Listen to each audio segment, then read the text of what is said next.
It's incredible what's happened here over the past 5 years.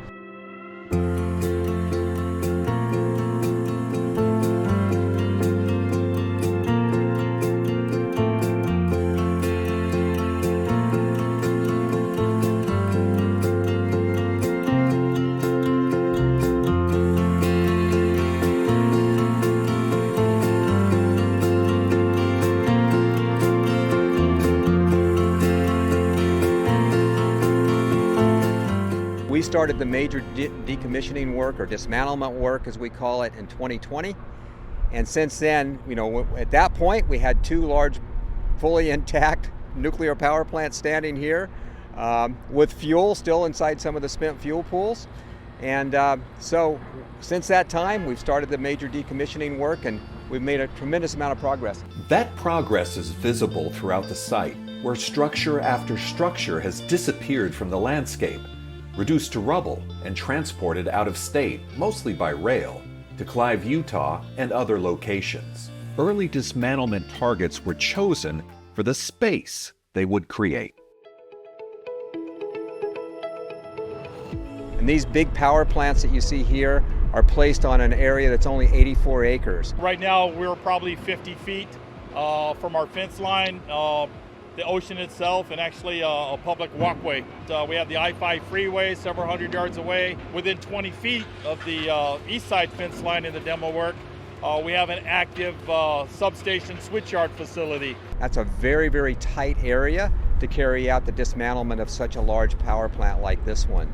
The original strategy was really around removing all of the auxiliary buildings on the property. That really opens up the property in general, so it gives you a lot more room. The removal of the large administrative building cleared the way for the essential ingredient to an efficient dismantlement, the rail yard. There's about 1 billion pounds estimated of material to be removed and shipped off-site over the course of the job. 1 billion with a B. And we break the plant up into smaller and smaller pieces. The waste is placed in these cars, the lid's placed on top. Radiation protection technicians survey the outside of the cars, make sure that they meet Department of Transportation and Nuclear Regulatory Commission requirements, put a placard on them, and then a couple of times a week the railroad company will come pick these cars up. Maybe late 27, mid 27, around that time frame we should be wrapping up the shipment. It's just as complicated to take it apart as it is to put it together. We've been working inside a containment for 4 years now, getting ready for future demolition of the containment structure itself. The biggest challenge early on with starting the containment demolition work was really around space. So when we were in an online operating unit, there was not much space within the containment, right? So if you said, hey, I want to go remove this, okay, where do you plan to put it? Because there's no place inside of containment. It was designed to lay down and store equipment. If you look just behind me, you can kind of see a big open pool, really not much equipment there. When we're online and operating, this is essentially the refueling cavity, the reactor vessel, right? So what would typically have been here was a reactor vessel head, the control element drive motors, the large cable support structure that feeds all the electrical cables. On top of that would have been 4 large 92-ton missile shields. Pressurizers have been removed from both units, and steam generator activities in Unit 2 are nearly complete, and on this unit they've recently started.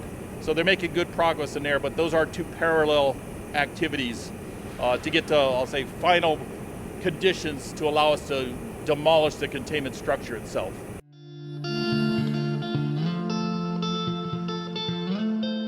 Essentially we get all the large components out of the containment, remove as much of the structural internal, I'll say, cement structures and that, bring those down.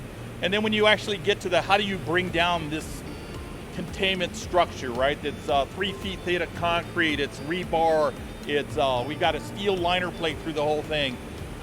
Right now, the plan is to remove it from a bottom-up method, right? Essentially demolish, excavate about 10 feet high all the way around the perimeter containment, with the idea being that the weight of the structure at some point will allow the whole containment dome, right, to basically drop, right, as a large unit. It'll stay intact. You clean up that rubble, and then you approach it again. And while the site won't look exactly like these pre-construction photos from the 1970s, there may be some similarities. Everything that's above grade here is going to be removed down to about 3 feet below grade, and all that material is broken up into smaller and smaller pieces and placed inside these rail cars for shipment up to Clive. John, Unit 2, feed water control valve.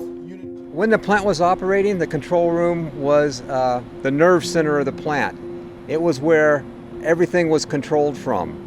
It's where our most qualified operators resided to control and oversee the operation of the plants. And moving forward to that day when we were able to bust into the control room and happen to see this one lone chair, it was, I think it was a pretty impactful moment to see that, because that chair is where a shift supervisor would have sat, you know, as he oversaw the operation of the plant. So it kind of represents an end to the history of the plant in a way, you know, and I think it has a human facet to it, because this is where people worked.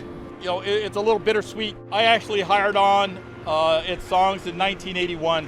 So it was before we actually started up the unit. I've worked this long, 43 years now, and at the end of my career is really the retirement of songs. It's not how I intended it to go.